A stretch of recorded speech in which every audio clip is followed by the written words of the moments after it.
Okay, so good day everyone. Since tapos na natin mag-create ng ating database, tapos na din natin mag-create ng ating login form, we are now ready to connect our VB.NET and our MS SQL. So this is also applicable sa version 2008 if you are using 2008 or yung MS SQL na version 2005. So wala po siyang bearing. Okay? So makikita natin dito sa screen, meron na akong db_demo and meron na tayong mga tables. So, focus tayo dito sa ating DBL users. Now, kung titignan natin doon sa ating MS Teams, I've already uploaded a code kung paano tayo mag-connect sa database. So, let's dissect our code and let's explain it per line para alam natin kung ano yung mga gamit ng mga codes na nabibigay sa inyo. So dito sa ating Solution Explorer, kung makikita ninyo, meron na tayong Form 1, FRM Calculator, FRM Personal Information. Now, itong mga forms natin na ito, so hindi lang yan yung pwede nating i-create. Pwede rin tayong mag-create ng mga different class, like modules. So yung gagamitin natin is a module. Yun yung i-create natin. And let's name it as MDL connection. So ano nga ba talaga yung gamit ng module? So itong module na 'to ay, parang dito na natin ibabato lahat ng ating mga codes na for public, okay? So kung meron tayong tinatawag na mga public variables, global variables, so dito na natin siya ibabato. Kung mapapansin natin yung form 1 natin, hindi niya na-access yung mga codes ng FRM calculators. Kasi nga, yung scope niya is pang form 1 lang. So, yung module na i-create natin ay accessible sa lahat ng ating mga forms. Now, to do that, right-click lang natin yung ating project name. So, parang gagawa lang din tayo ng forms. Click yung add. And then, instead of Windows form, piliin natin yung module.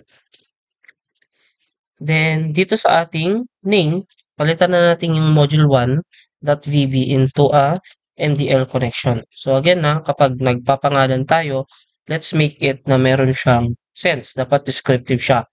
So, kung ano yung function niya, dapat yun yung pangalan. So, since for connection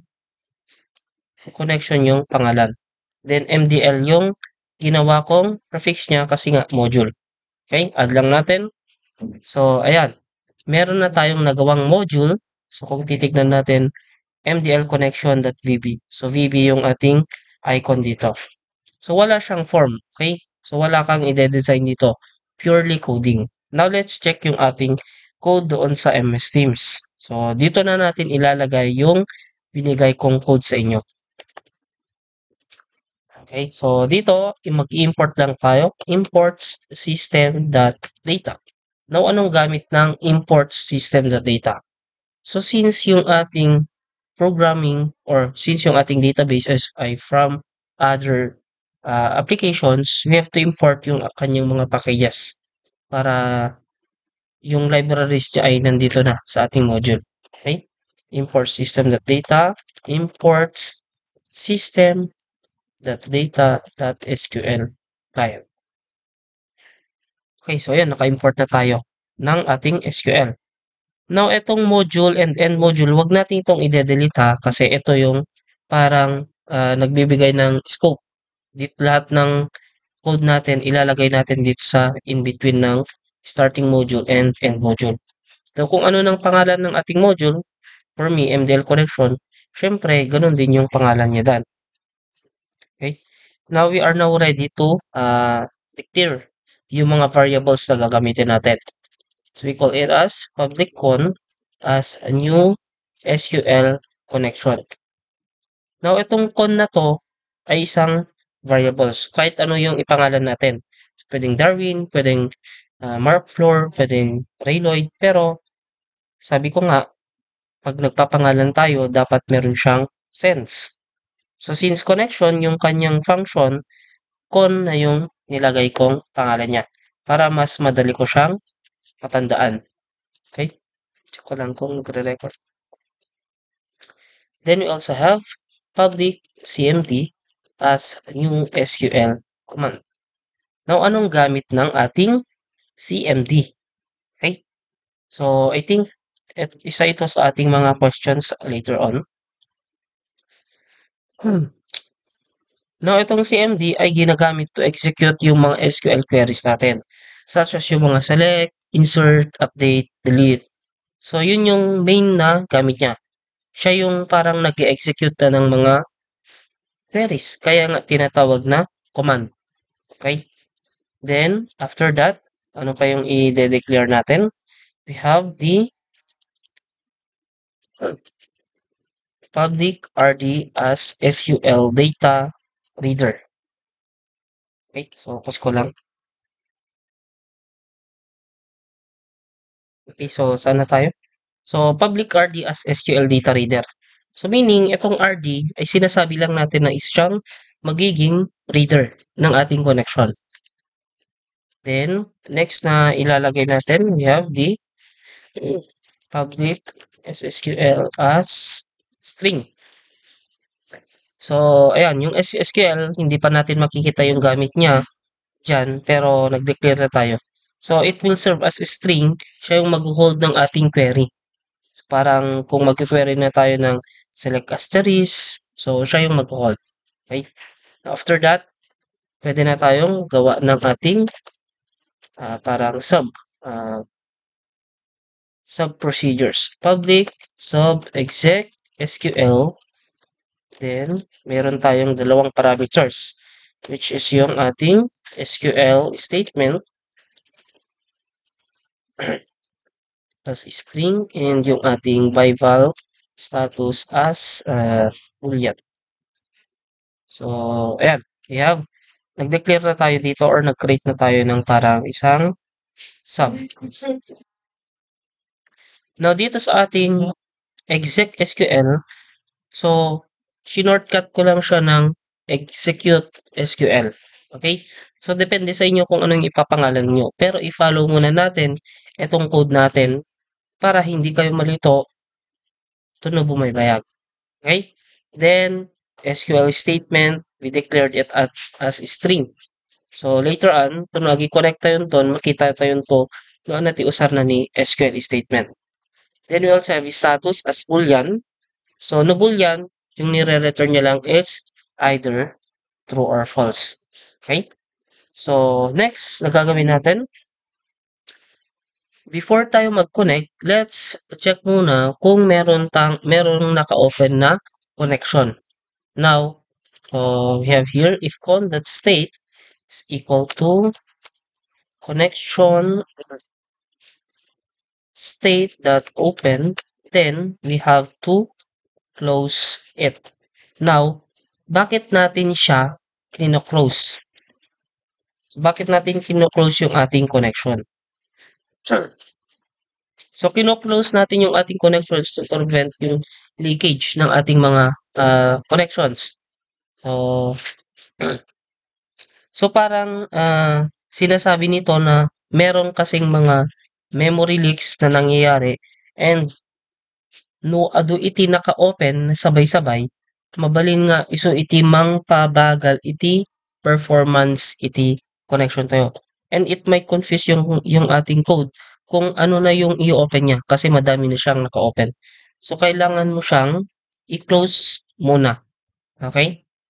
And then, after mo siya i-close, you have to get yung kanyang connection string. So, baka iba na yung kanyang connection string. Connection string, yung connection natin, is equal to, so eto na yung ating string na sinasabi. So, etong part na to, magkakaparehas tayo. Okay? Wala tayong babaguhin ito. Tilang sa balyanta yun is yung ating server at yung database name natin. Data source is equal to, so to be safe, ganito na lang, lalagay ko. Express, then initial catalog is equal to, so check natin kung ano yung pangalan ng ating database. We have db_demo. db_demo. So, ito lang yung parang pinapalitan natin. Ito as is na to kasi localhost naman tayo nagko-connect. db_demo and then followed by integrated security is equal to true. So, depende na rin sa connection string ninyo dun sa pag-install ninyo ng SQL. Now, ito, by default kasi, true yung nilalagay natin. May mga iba kasi na kapag nag-install na tayo ng SQL, nilalagyan nila ng password. Pero since sa atin, hindi. So, gawin na lang muna natin siyang true. Okay? Then, after that, kung malagyan na natin siya ng connection string, i-open ko na ulit siya. Con.open. Then, cmd.connection is equal to con. So, parang sinasabi na natin dito, chinek muna natin kung merong naka-open, then we have to close it kasi kailangan nating palitan yung kanyang connection string. Then, yung connection string, yung gamit niya, gamit ng connection string, ay parang siya yung nagpro-provide ng necessary information para makakonect sa ating server name, sa ating database name, or kung meron man tayong mga usernames. Without it, the program wouldn't know which database to connect. So parang ito na yung way natin para makakonect doon sa ating database. Then after that, inopen na natin and sinabi na natin na yung ating command ay magko-connect siya doon sa ating con. Okay. So, next na ilalagay natin is yung kanyang cmd.command text is equal to the SQL statement. Now, kung ano yung pinangalan natin dito, dapat yun yung kanyang command text. So, di ba nga sinabi natin na yung command ay siya yung mag-execute ng ating query. Na yung query na yun yung ating SQL statement. Okay? Kaya nga, command text. Eh, di ba yung query natin ay isa siyang string or isa siyang text. So, SQL statement. Now, let's say, for example, yung nilagay mo dyan is SQL state. So, dapat SQL state yun yung nandito. So, depende kung ano yung dineclare natin dito. Okay? So, SQL statement. Then, after that, doon na tayo mag-recreate ng condition kung ano yung gagawin ng ating command. So, magre-read ba siya or mag-query or mag-execute. So, if status is equal to false, then, so kung mapansin ninyo, ginamit na natin yung status na variable. So, ito by val status as boolean. So, yung lalagay natin dito is rd is equal to cmd.execute reader. Then, else cmd.execute non-query. So, parang sinasabi lang natin dito, kapag nag-false yung ating status, mag-a-act siya as a reader. Pero kung hindi, mag-execute siya as a non-query. Okay? For example, yung select, reader siya kasi nagbabasa lang tayo ng data. Pero kung nag insert tayo, hindi siya reader kasi nga, tayo yung nagko-command. So, non-query is una. So, di ba, query ko, the other term na is question. So, kung gumagamit tayo ng select statement, parang kine-question natin yung database na meron bang ganito sa ating database. Pero kung gumagamit ka ng insert statement, delete statement, so hindi ka nag-query or nagko-question kung meron ba. Yung ginagawa niya is kino-command niya. Kaya tinawag na execute non-query. Okay? So, end sub, then end module. So, I think okay na to. So, ito na yung ating gagamitin for our connection. Now, let's proceed na doon sa ating login form. Okay? So, ito na. Lagyan na natin ng code yung ating login button. Ulit muna natin yan.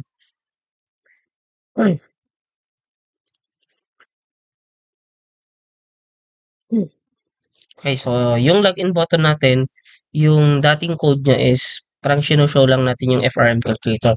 Pero supposed to be, kailangan mo na siyang mag-authenticate kung meron bang username and password na magkatugma doon sa ating database. Diba? So, ayan. Gagamit tayo ng query na dito. So, yung napag-aralan natin ng mga select statement, insert statement, dito na natin siya magagamit. So, SSQL is equal to select asterisk from, anong pangalan ng table natin? TBL users. So, parang sinasabi lang natin na sineselect lahat natin ng data. Pero we have to add a constraint. So, yung ating workflows where username equal to, so mag-concatenate na tayo. Single quote, double quote, ampersand, then txt username dot text. So, parang sinasabi natin dito na ah, kung meron bang username doon sa ating database na magkatugma doon sa ating text box. So, syempre, maglalagay ako ng end dyan. And password is equal to single quote, double quote, ampersand, txt, password dot text. Syempre, end yung gagamitin ko kasi dapat magkatugma sila. Okay, so, ayan. Then, we have to execute it as SQL, then followed by false. Now, etong part na to, eto na yung ating tinatawag na parang query. So, kung mapapansin niyo, SSQL is equal to select. So, i-connect na natin siya doon sa in-upload natin or dineclare natin na string. Public SSQL as string. Okay? So, balikan natin yung part. And then, exec SQL. Now, etong exec SQL na to, eto siya, exec SQL. And then, since etong exec SQL natin ay meron siyang dalawang parameters, we have the SQL statement at saka yung status, dapat kung ilan yung parameters, na-fill upan dapat natin siya. Kaya nga, yung nilagay na natin dito sa code is SSQL at saka false. So, di ba, yung dineclare natin dito sa ating MDL connection, SQL statement is a string. So, ito yun SQL statement. Then, tignan natin yung ating code. So, isa siyang string. Di ba? SQL. Now, dun sa second parameter natin ay boolean. So, false. So, anong gagawin ng false? So, check natin. Mag-execute lang siya as a reader. So, yun yung bakit meron tayong conditional. Then, after that, sasabihin lang natin sa ating code, if kung meron ba siyang nabasa, so if rg.read, syempre, dun na tayo makakapag-login. So, if rg.read, so parang magme-message lang tayo ng MSG box, then access granted. Then, pwede na nating ipakita yung ating frm calculator.show. Then, me.hide. Now, yung gamit ng me.hide is from the word na me, yung form na yan, .hide, i-hide nyo lang yung form. Mamaya, makita natin yung kanyang purpose. Then, mag-else lang ako dito ng, so, syempre, kung wala dyan, magme-message lang ako ng access denied. Access denied. So, check natin. Start lang natin. So, yan lang yung code natin for our login form. Check natin. Meron tayong error. I think ito.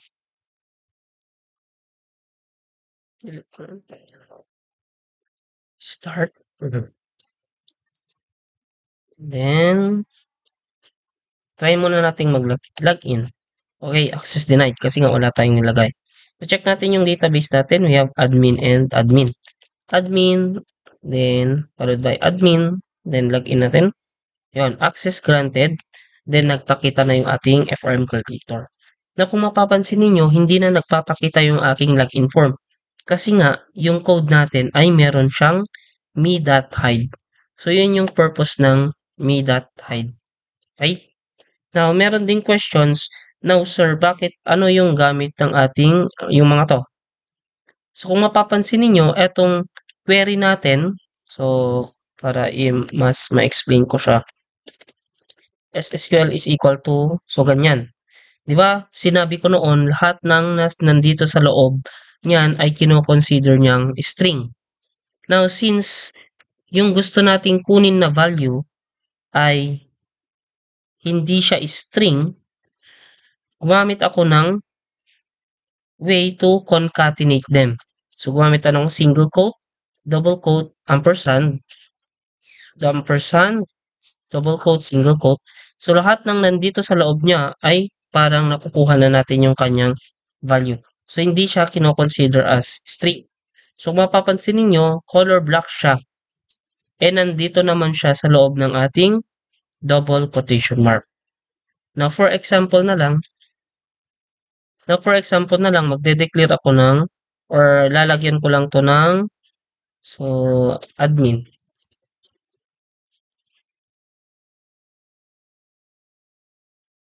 Admin.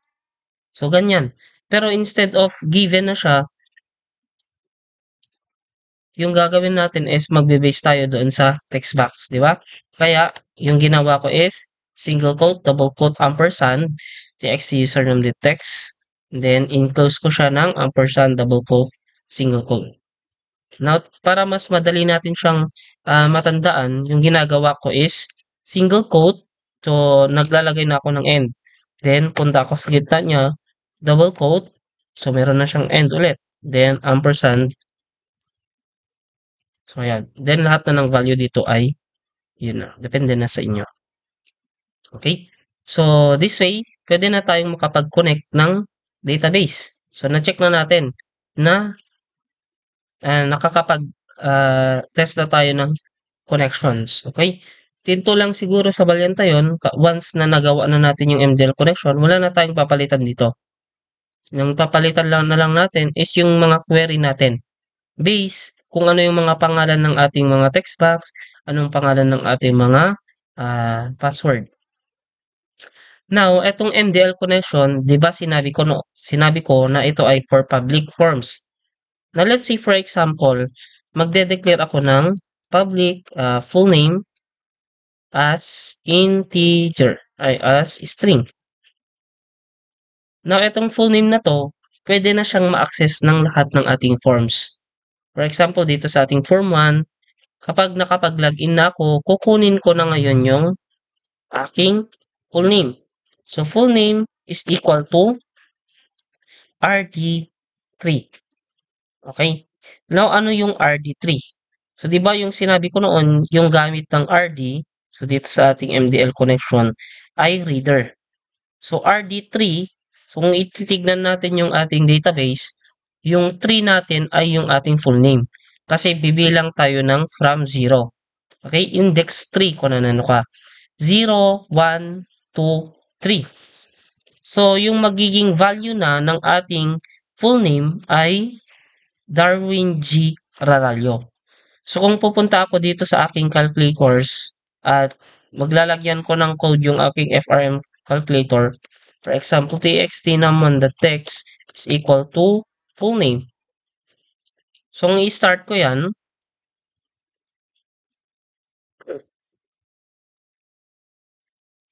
admin, then login natin. So, access granted.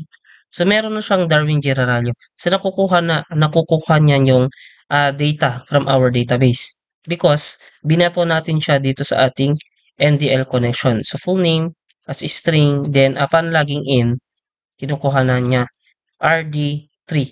Now, let's say for example, mag-add ako dito ng Darwin, then for example is, so kahit ganyan lang. So, try natin i-login si Darwin. Check natin kung gumagana. Okay? Darwin. Then, Darwin. Login lang natin. Access granted. So, ayun. Nakukuha niya yung full name niya. Kasi nga, binato na natin siya. Okay? So, yun. Okay na tayo doon. No, ganun lang tayo mag-connect ng ating database. Okay? So, madali na lang siya kapag na secure na natin yung connection. So, wala na tayong papalitan dito. Okay? Just remember, dapat db_demo ay mapapalitan. Okay? So, okay na tayo doon. Now, meron akong ipapagawang activity sa inyo. Talagang nag-listen kayo sa aking mga explanations na meron akong, I think, mga at least 4 questions na sasagutan ninyo. Okay? Question number 1. Now, anong gamit ng connection string? So, why is it important? So, sinabi ko kanina, anong gamit ng connection string? So, yun yung number one. Okay? Number two, anong mangyayari kapag hindi natin siya close? Kapag naka-open lang. 'Di ba sinabi ko kanina na i-check muna siya kapag naka-open and then i-close natin. Na anong mangyayari kapag hindi natin siya close? So, na-explain ko kanina yan. Then number three, anong gamit ng SQL command? So, na-explain ko kaninang nag-declare tayo, sinabi ko kung anong gamit ng SQL command. Okay? And number four, anong gamit ng SQL data reader? So, ayan. In-explain ko na din kanina yan. Okay na tayo? So, I think yun lang. 4 na questions lang. So, kailangan nyong isulat sa papel, picturean ninyo, and then i-email ninyo sa akin. Okay? I-email ninyo. Now, anong laman ng email? Or kahit, huwag nyo na lang i-email. I-send nyo na lang sa ating MS Teams. Send nyo na lang sa ating MS Teams. Okay? I-private message ninyo ako doon sa MS Teams. So, meron namang chat dito sa MS Teams. So, i-chat nyo na lang ako dito sa MS Teams. Yung mga answer ninyo. Now, wag niyong sasabihin sa mga kaklasmate ninyo na hindi nanood. Okay? Na meron palang sasagutin. Para meron naman kayong rewards ng mga nanood. Okay, so yun lang yung gagawin ninyo. Ganun lang tayo mag-connect ng database. So, again yung database connectivity natin, etong binigay kong code na to, you have to memorize this kasi kailangan natin to. Okay, so yun lang and I do hope nga meron tayong natutunan.